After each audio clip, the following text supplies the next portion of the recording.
Hello दोस्तों, स्वागत है आप सभी का हमारे YouTube channel ancient Gurukul Ayodhya पर।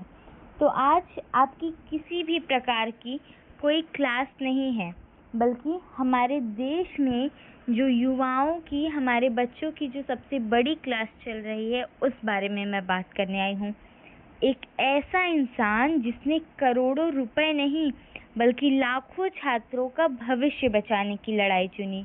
क्या आपने कभी किसी एक ऐसे इंसान के बारे में सुना है जो इंजीनियर भी है, वैज्ञानिक भी है, शिक्षक भी है, जो पर्यावरण का रक्षक भी है, और आज वही इंसान लाखों छात्रों के भविष्य के लिए भूख हड़ताल पर बैठा है? जी हाँ, तो हम बात कर रहे हैं सोनम वांगचुक की। लेकिन सवाल यह है कि आखिर कौन है सोनम वांगचुक सर? उन्होंने ऐसा क्या किया कि पूरी दुनिया उनकी तारीफ कर रही है? इन्हें एशिया का सबसे बड़ा अवार्ड, सबसे बड़ा सम्मान क्यों मिला? आखिर इन्होंने ऐसा क्या काम कर दिया? आखिर इन्होंने अपनी जान की परवाह किए बिना लाखों छात्रों के लिए भूख हड़ताल पर बैठना क्यों शुरू किया? तो आज इस वीडियो में हम जानेंगे सोनम वांगचुक सर की पूरी कहानी, उनका जन्म, परिवार, शिक्षा, संघर्ष, पुरस्कार और वर्तमान आंदोलन की पूरी जानकारी। तो ये वीडियो अंत तक ज़रूर देखिए, क्योंकि आखिर में आपको पता चलेगा कि क्यों आज लाखों स्टूडेंट्स सोनम वांगचुक सर को अपना हीरो मानते हैं। सोनम वांगचुक सर का जन्म 1 सितंबर 1966 में हुआ था। लद्दाख में 1 सितंबर 1966 में हुआ था। उस समय लद्दाख की शिक्षा में की सुविधाएं बहुत सीमित थी। बचपन में उन्हें ऐसी भाषा में पढ़ाया गया जिसे वे समझते तक नहीं थे। इसी अनुभव ने उनके मन में एक ऐसा सवाल पैदा किया, क्या शिक्षा ऐसी होनी चाहिए जिसे हर बच्चा समझ सके? उनके हिसाब से उन्हें पढ़ाया नहीं गया था, उन्हें केवल रटाया गया था। यही सवाल आगे चलकर उनके जीवन का मिशन बन गया। स्कूल की पढ़ाई पूरी करने के बाद उन्होंने national institute of technology Srinagar से मैकेनिकल इंजीनियरिंग की पढ़ाई की। अब उन्होंने इतनी बड़ी पढ़ाई की, लेकिन उन्होंने ये नहीं किया कि डिग्री मिलने के बाद बड़ी नौकरी नहीं की। उन्होंने, वो चाहते तो बड़ी नौकरी भी आराम से कर सकते थे, लेकिन उन्होंने आसान रास्ता नहीं चुना। तो फिर उन्होंने क्या किया? उन्होंने फैसला किया कि वे अपने लद्दाख लौटेंगे और वहाँ की शिक्षा व्यवस्था को बदल देंगे। यानी कि वे लद्दाख के एजुकेशन सिस्टम में चेंज लाएंगे। उन्होंने सेकमोल की स्थापना की। अब आप सोच रहे होंगे कि सेकमोल क्या नई चीज़ है। तो उन्होंने पहले जाके लद्दाख के स्कूलों की जांच की, वहाँ की शिक्षा प्रणाली को देखा, एजुकेशन सिस्टम को देखा कि वहाँ पे जो वीक स्टूडेंट्स हैं उनकी मात्रा ज़्यादा है, और उन्होंने ये भी सर्च किया कि इसमें गलती बच्चों की नहीं है, बल्कि वहाँ के एजुकेशन सिस्टम की है। तो उन्होंने एजुकेशन सिस्टम में चेंज लाया। सेकमोल एक स्कूल का नाम है जो कि उन्होंने इस्टेब्लिश किया था, और यह कोई साधारण स्कूल नहीं था। यहाँ बच्चों को सिर्फ किताबें नहीं पढ़ाई जाती थी, उन्हें रटाया नहीं जाता था चीज़ों को, बल्कि अच्छी तरीके से समझाया जाता था। बल्कि उन्हें ये सिखाया जाता है कि असली ज़िंदगी की समस्याओं का समाधान कैसे निकाला जाए। यहाँ पे बच्चे खुद सोलर ऊर्जा से बिजली बनाते हैं, खेती करते हैं, फार्मिंग करते हैं, नई टेक्निक सीखते हैं, टेक्नोलॉजी चेंज करते हैं, एजुकेशन सिस्टम चेंज करते हैं, और अपनी गांव की समस्याओं का समाधान भी खुद तैयार कर लेते हैं। आज दुनिया भर से लोग सेकमोल का मॉडल देखने आ रहे हैं। जो स्कूल इन्होंने बनाया है, सेकमोल स्कूल, इसका लोग मॉडल देखने आ रहे हैं। लद्दाख में एक बड़ी समस्या भी थी। सर्दियों में पानी बहुत होता था, लेकिन गर्मियों में खेत सूख जाते थे। तो इन्होंने आर्टिफिशियल ग्लेशियर प्रोजेक्ट बनाया। उन्होंने आइस स्तूप बनाया, सर्दियों में पानी को कोन के आकार का विशाल बर्फ में जमा दिया, जिस तरीके से आपको इस पिक्चर में दिख रहा है इसी तरीके से। और फिर क्या, गर्मियों में पानी धीरे धीरे पिघलता और जो फार्मर्स थे उन्हें इरिगेशन करने में बहुत ही ज़्यादा हेल्प मिल जाती और पानी की कमी का आभास भी नहीं होता था। इस तकनीक ने दुनिया का ध्यान अपनी ओर खींच लिया, जिससे फार्मर्स को बहुत ही ज़्यादा हेल्प मिली। और फिर इन्होंने केवल स्टूडेंट्स और फार्मर्स के बारे में ही नहीं सोचा, बल्कि इन्होंने हमारे देश के जवानों के बारे में भी सोचा, जो बॉर्डर पर रहकर हमारी देश की रक्षा करते हैं। इन्होंने उनके लिए हीटिंग टेंट बनाया, जिसमें उन्हें लद्दाख में ठंडी का आभास ना हो। वहाँ पे हॉटनेस हमेशा प्रेजेंट रहती है उस टेंट में। उस टेंट को भी इन्होंने बनाया, जिसके वजह से ऑफ कोर्स अगर कोई छोटा काम कर दे उसे जब सम्मानित किया जाता है, तो इन्होंने कितने बड़े बड़े काम किए हैं हमारे देश के लिए। इसके लिए इन्हें बहुत ही अच्छे अच्छे सम्मान मिले। 2018 में उन्हें रेमन मगसेसे रिवॉर्ड मिला, जिसे एशिया का नोबेल पुरस्कार भी कहा जाता था। ये हमारे इंडिया का एक नोबेल अवार्ड है, नोबेल पुरस्कार है, जिसे 2018 में इन्हें मिला। तो ये तो रही हमारे सोनम वांगचुक सर की पूरी हिस्ट्री। इन्होंने हमारे इंडिया के लिए क्या क्या किया। अब आ जाते हैं करंट सिचुएशन में। आखिर देश में चल क्या रहा है, जिसके बारे में अभी हमारे देश की 80% पॉपुलेशन को पता भी नहीं है कि आखिरकार कंट्री में हो क्या रहा है। करंट में देश में क्या चल रहा है, इस टाइम पे हमारे यूथ के ऊपर, हमारे आने वाले फ्यूचर के ऊपर इतनी बड़ी समस्या चल रही है, जिसके बारे में बताया भी नहीं जा सकता। क्या ये कोई टेररिस्ट है, या फिर कोई देश को आतंकी पहुंचा रहे हैं, कि ये और कुछ है जिसकी वजह से हमारे देश को नुकसान हो रहा है। ये कोई और नहीं बल्कि ये हमारे देश के ही बच्चे हैं, हमारे देश के ही युवक हैं, जिनकी वजह से जिनके ऊपर हमारा आने वाला पूरा कल निर्धारित है। पर आखिर इन्हें जस्टिस मिल क्यों नहीं रहा है? तो चलिए पूरी बात शुरुआत से जानते हैं। तो डेट थी 28 जून 2026, जिस समय हमारे Sonam Wangchuk sir hunger strike पर बैठे थे। अब हंगर स्ट्राइक पर ये क्यों बैठे थे? आखिरकार हमारे सर को, हमारे ऑनरेबल हीरो को हंगर स्ट्राइक पर बैठने की ज़रूरत क्यों पड़ी? इन्होंने भूख हड़ताल किया क्यों? क्योंकि नीट का पेपर जो इंडिया के लाखों बच्चे देते हैं, जिसे इंडिया का one of the most toughest exam कहा जाता है, वो 4 बार लीक हो चुका है। और जिसकी वजह से हमारे इंडिया के रिपोर्ट में आने वाली, अभी तो केवल इतनी चीज़ें रिपोर्ट में आई हैं कि 22 स्टूडेंट्स ने सुसाइड कर लिया है। इसी की वजह से हमारे सोनम वांगचुक सर ने हंगर स्ट्राइक करने की कोशिश की। ये पूरा गांधीयन वे अपनाते हैं। हंगर स्ट्राइक पर ये बैठे थे।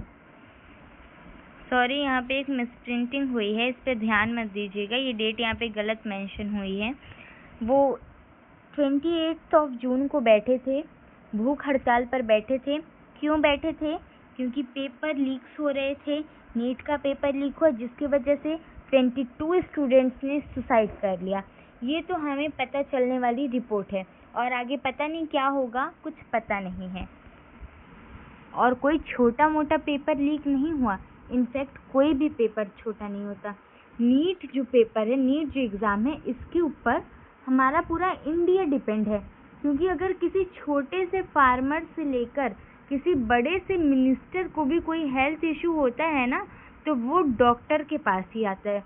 और जब देश में अच्छे डॉक्टर ही नहीं रहेंगे, जो लोग पेपर लीक करके, पेपर खरीद कर उससे डॉक्टर बन रहे हैं, उससे एग्ज़ाम पास कर रहे हैं, हमारे जो रियल कैंडिडेट्स हैं, जो रियल में तैयारी करके कर रहे हैं, वो नहीं पास हो रहे हैं, तो अच्छे डॉक्टर्स कहाँ से आएंगे?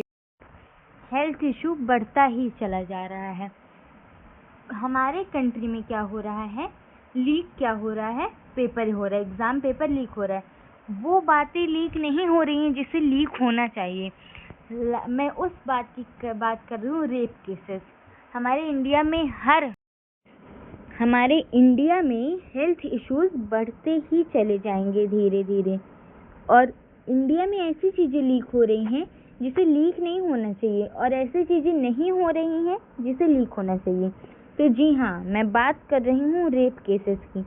जब हमारे इंडिया में डॉक्टर मौमिता जैसी पता नहीं कितनी लड़कियों को, इनफैक्ट वो तो एक डॉक्टर होते हुए भी उसका जब रेप केस हो गया था, उसके बारे में हमें कोई भी अच्छी रिपोर्ट नहीं मिली, कोई भी। आप एक बार सोचिए उस बात को, वो बातें दिल दहला देने वाली हैं। अगर उसी लड़की की जगह पर यहाँ पर किसी मिनिस्टर, किसी छोटे मंत्री की भी बेटी होती ना, तब वो मुद्दा बहुत बड़ा हो जाता। लेकिन हमारे देश में ये सारी चीज़ों पर कोई मायने ही नहीं देता। मायने देता है तो किस पे? नीट का पेपर लीक करो, उसके अपराधियों को खोजो नहीं। हमारे इंडिया में ना जाने कितने केसेस होते हैं जिसे सामने आने ही नहीं दिया जाता। तो चलिए आ जाते हैं अपने टॉपिक पर। हमारा ये जो स्ट्राइक हो रहा था, ये जो प्रोटेस्ट हो रहा था, इसमें हमारे केवल सोनम सर ही अकेले नहीं थे, बल्कि इनके साथ और भी कई लोग थे। मैं आपको दिखा रही हूँ। जी हाँ, अब आप पूछेंगी कि ये कौन सा नया शख्स है और इसके पीछे इतने सारे कॉकरोचेस की फोटोज क्यों लगाई गई हैं? तो जी हाँ, आपने सही पकड़ा, बिल्कुल, ये कॉकरोच जनता पार्टी के लीडर हैं। आखिर या कोई असली राजनीति पार्टी है या फिर इसके पीछे कोई बहुत बड़ी स्टोरी है, कोई बहुत बड़ा राज छुपा है?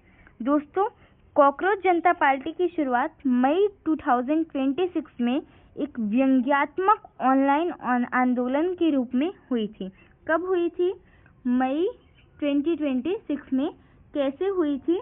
एक व्यंग्यात्मक ऑनलाइन आंदोलन के रूप में। बाद में यह लाखों युवाओं का एक बहुत ही बड़ा जन आंदोलन बन गया। लेकिन सवाल यह उठता है कि इसका नाम कॉकरोच क्यों रखा गया? इसकी शुरुआत तब हुई जब भारत के मुख्य न्यायाधीश की एक टिप्पणी को लेकर सोशल मीडिया पर विवाद हुआ। अब देखिए, हमारे देश में सारी चीज़ें विवादों से ही शुरू होती है। कुछ युवाओं और कार्यकर्ताओं ने महसूस किया कि जो बेरोजगार यानी कि जो अनएम्प्लॉयड हैं, जो हमारे देश के यूथ जो अनएम्प्लॉयड है और संघर्ष कर रहे हैं, युवाओं को अपमानजनक तरीके से देखा जा रहा है। यानी कि जो युवाओं और कार्यकर्ताओं ने महसूस किया कि बेरोजगार और संघर्ष कर रहे युवाओं को अपमानजनक तरीके से देखा जा रहा है। इस विरोध में अभिजीत दीपके, जी हाँ, यही हैं आपके अभिजीत दीपके। इनका हमारा कॉकरोच जनता पार्टी आंदोलन में बहुत ही बड़ा सहयोग रहा है। इन्होंने सोशल मीडिया पर एक व्यंग्यात्मक अभियान शुरू कर दिया। लिखा, अगर सारे कॉकरोच एक हो जाएं तो। इनका स्टेटमेंट बड़े ध्यान से सुनिएगा, अगर सारे कॉकरोच एक हो जाएं तो। और आगे चलकर यही विचार हमारा कॉकरोच जनता पार्टी में तब्दील हो गया। जी हाँ, कॉकरोच जनता पार्टी में तब्दील हो गया। जो अभिजीत दीपके हैं, ये हमारे पढ़े लिखे युवा हैं। सोशल मीडिया के माध्यम से लाखों करोड़ों युवाओं को जोड़ने में सफल रहे हैं। धीरे धीरे यह अभियान ऑनलाइन से चलकर सड़कों पर उतर आया है। अब मुझे लग रहा है कि आपको सारी जानकारी हो गई होगी। आपने सोचा होगा कि ये कौन सी फोटो है। जब हमारे सोनम सर जब स्ट्राइक पर थे, तो जिस प्रकार से इनके फादर जब स्ट्राइक पर थे, हंगर स्ट्राइक पर थे, तब इंदिरा गांधी जी ने आकर उन्हें जूस पिला दिया था। उसी प्रकार ये जाना नहीं चाहते थे हॉस्पिटल, इन्हें ज़बरदस्ती ले जाया गया, फोर्सफुली इन्हें हॉस्पिटल ले जाया गया ताकि ये कहीं डेथ ना हो जाए इनकी।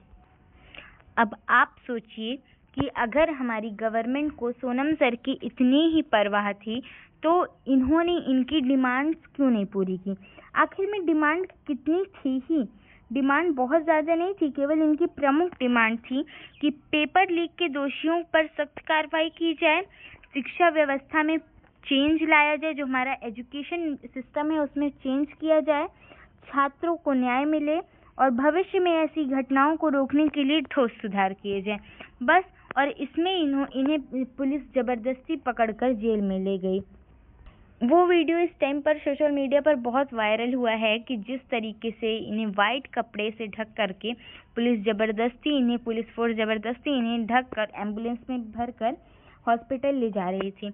अब इसके बाद क्या हुआ? जब ये गए तो हमारे देश की जनता ने फैसला लिया, हमारे देश की यूथ ने फैसला लिया कि ये 20 जुलाई, ये डेट आप याद रखिएगा, 20 जुलाई 2026 को ये प्रोटेस्ट के लिए निकलेंगे।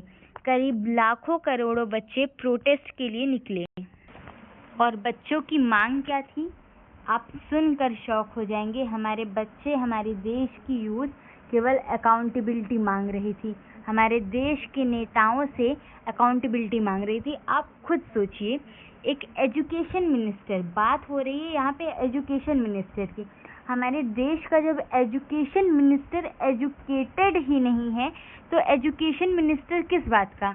हमें एजुकेशन मिनिस्टर नहीं चाहिए, हमारे देश के बच्चों को एजुकेशन मिनिस्टर नहीं चाहिए, हमें एजुकेटेड मिनिस्टर चाहिए, हमें एजुकेटेड मिनिस्टर चाहिए। बस बच्चों की डिमांड इतनी ही थी कि एजुकेटेड मिनिस्टर दिया जाए। पर आप सुनकर शौक हो जाएंगे, इतनी दिल दहला देने वाली बात है कि जब बच्चे अपना आंदोलन लेकर पार्लियामेंट की तरफ बढ़े, ये देखिए यहाँ पर हमारे बच्चे यूनाइट होकर पेपर लीक के अगेंस्ट में प्रोटेस्ट कर रहे हैं। तो इन्हें इसके बदले में क्या मिला? इसके बदले में इन्हें भारी तरीके से, बहुत ही बुरी तरीके से इन बच्चों के ऊपर लाठीचार्ज की गई, किसी का सिर फोड़ दिया गया, किसी के हाथ पैर तोड़ दिए गए। 15-15 साल की बच्चियां, आप विश्वास नहीं करेंगे, 15-15 साल की बच्चियों को बुरी तरीके से मारा गया, लेडीज़ के कपड़े फाड़े गए, मेल पुलिस लेडीज़ को मार रही हैं। इनफैक्ट सोनम सर की वाइफ मिसेस गीतांजलि मैम को भी पुलिस ने हार्म करने की कोशिश की। गीतांजलि मैम को भी पुलिस ने हार्म करने की कोशिश की।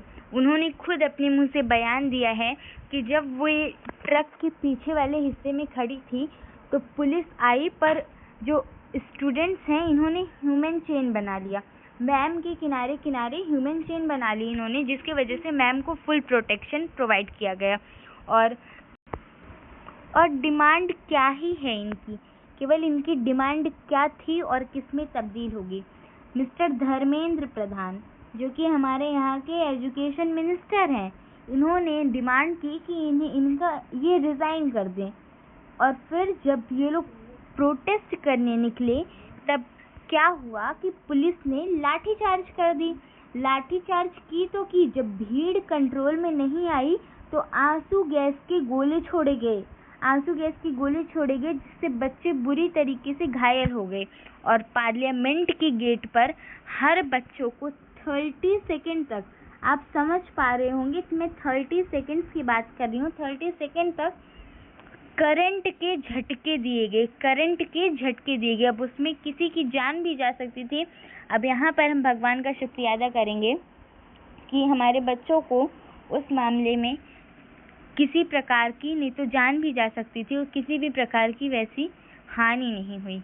लेकिन हानि की बात करें तो बच्चों के सिर फोड़े गए हैं, बुरी तरीके से ब्लीडिंग हुई उनके सिर से, पता नहीं कितने बच्चे बहुत बुरी तरीके से पीटे गए, लड़कियों को जबरदस्ती उनके हाथ पैर पकड़कर एक कैदी की तरह एम्बुलेंस में भरा गया।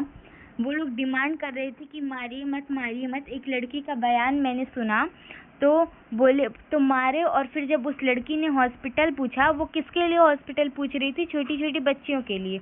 मार के कह रहे हैं आगे है, पहले नहीं बताया उन्होंने, मार के कह रहे हैं कि हॉस्पिटल आगे है। इतनी ब्रूटली, इतनी बुरे तरीके से ये लोग मार रहे थे। और फिर क्या हुआ? फोर्सफुली इन्हें वापस भेज दिया गया। आखिर आप अब खुद बताइए, इस मामले में आप मुझे कमेंट में अपनी राय दीजिए कि इज इंडिया इंडिपेंडेंट? क्या हमारा देश आज़ाद है?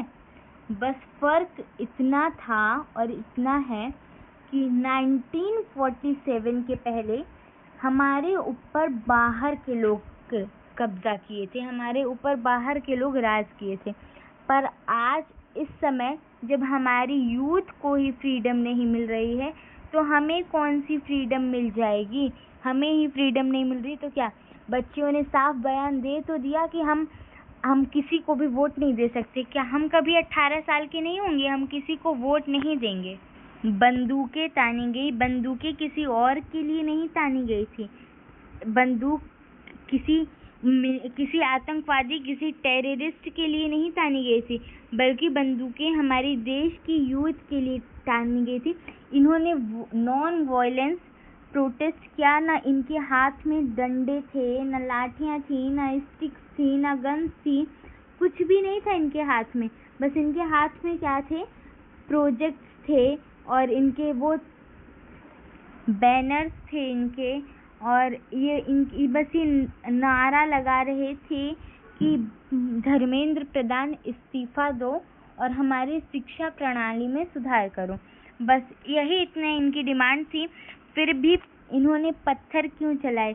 आप जान रहे होंगे कि जब इन्हें न्यूज़ पता चली कि 20 जुलाई को प्रोटेस्ट होने जा रहा है, तब हमारे देश की पुलिस ने, हमारे देश की सरकार ने, ये जो आपको एक सज्जन मानुष दिख रहे हैं, यही है हमारे एजुकेशन मिनिस्टर, जिन्होंने देखा नहीं होगा, मिस्टर धर्मेंद्र प्रधान जी। ये बहुत ही एजुकेटेड हैं और इसीलिए इन्हें हमारे देश का एजुकेशन मिनिस्टर बना दिया गया। इन्हें भी रिज़ाइन देना चाहिए। बच्चों का बयान ये था, जब लाठीचार्ज हुई तो सबने पहले था कि धर्मेंद्र प्रधान इस्तीफा दो, अब है कि मोदी इस्तीफा दें। आखिर क्यों ना दे भाई? ये लाठीचार्ज किस लिए हो रही? मोदी के लिए ही तो, मोदी ने ही तो करवाया, सरकार ने ही तो लाठीचार्ज करवाई। लेकिन अगर पुलिस चाहे, बच्चे यही बोल रहे हैं कि अगर पुलिस चाहे तो सारी पुलिस यदि एकजुट हो जाए तब भी ये लोग कुछ नहीं कर पाएंगे। तो बस मेरा आपसे इतना ही था। अभी तक इतनी ही जानकारी हमें प्राप्त हुई है। फिर जब उन्हें फोर्सफुली हटा दिया गया तो रात को 2:30 बजे भी ढेर सारी लाखों की भीड़ जंतर मंतर पर फिर से इकट्ठा हो गई। उनका ये कहना है कि जब तक हमें हमारे राइट्स मिल नहीं जाते, हमें हमारी चीज़ें, हमें हमारे अधिकार मिल नहीं जाते, जब तक धर्मेंद्र प्रधान इस्तीफा नहीं देंगे, हम यहाँ से नहीं हटेंगे। अब देखिए अगली डेट कब आती है प्रोटेस्ट की। बस मैं इतना चाहती हूँ कि ज़्यादा से ज़्यादा लोग जंतर मंतर चलें और वहाँ पे हमारे स्टूडेंट्स का सपोर्ट करें। इसी सब की वजह से हमारी यूथ, पता नहीं कितने बच्चों ने सुसाइड कर लिया है, हमें नहीं जानकारी हो पा रही है। अभी हमारी रिपोर्ट में जितनी आई है 20-25 बच्चों की, लेकिन और भी ना जाने कैसे इतने बच्चे होंगे जो प्रेशराइज होके सुसाइड कर रहे हैं। बस मेरी सरकार से इतनी दरख्वास्त है कि बच्चों की बात सुने, उन्हें इस तरीके से ब्रूटली उनके ऊपर अत्याचार ना हो। यही है हमारे धर्मेंद्र प्रधान जी, और इनके प्रोटेस्ट को सुने। अभिजीत दीपके को भी पुलिस कई बार ले जा रही थी, फिर इन्हें प्रोटेक्शन दिया गया। इन्हें भी बच्चों ने हमारे प्रोटेक्शन दिया, इन्हें भी बच्चे प्रोटेक्ट कर रहे थे।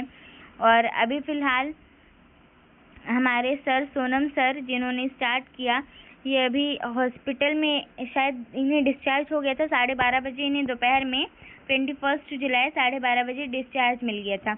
हमें ये रिपोर्ट पता चली थी कि कहा गया था कि 20 जुलाई को डिस्चार्ज दे दिया जाएगा, लेकिन जब सुना गया कि 20 जुलाई को इतनी सारी भीड़ इकट्ठा होगी, अगर सर वहाँ पे गए पार्लियामेंट के पास बच्चों के साथ, तो उनका प्रोत्साहन और बढ़ेगा।